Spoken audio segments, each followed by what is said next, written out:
Hi po. Ano-ano po ba ang advantage and disadvantage kapag ine-enlarge ni seller ang kanyang post o ang kanyang image na binibenta niya online? So, one advantage of enlarging the picture is para makita ng mga potential buyers and buyers yung talagang actual picture ng kanilang binibiling product.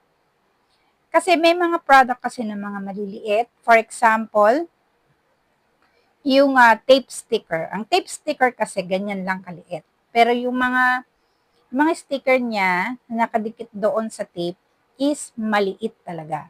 So, kailangan i-enhance ang picture para makita ng potential buyers.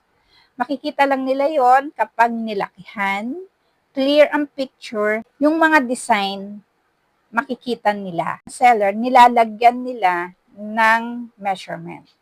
Kung gaano kataas, gaano kalapad, basta may measurement silang linalagay.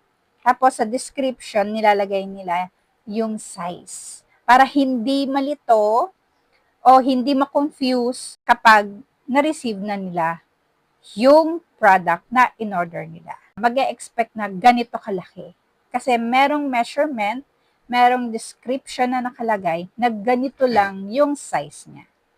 Naman ang disadvantage kapag in-enlarge ni seller, yung post niya o yung image na pinost niya sa kanyang shop. Siyempre, kapag ang item na binibenta mo is maliit, isa na doon para makita yung pinaka-design o yung pinaka-picture, ay yung whole product para makita. Pero, minsan kasi, ginagamit nila yung enlargement of the picture na yan. Minsan, to mislead the buyers na ganito talaga siya kalaki. Usually, hindi sila naglalagay ng measurements. Maski sa description, hindi nila linalagay. So, ang thinking ng potential buyer o ng buyer o yung magpo-purchase ng item nila is ganun siya kalaki.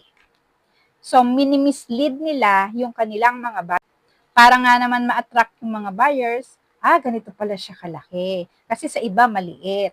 Pero pagdating din sa kanya, ganun din kalaki o ganun din kaliit, katulad ng sa iba.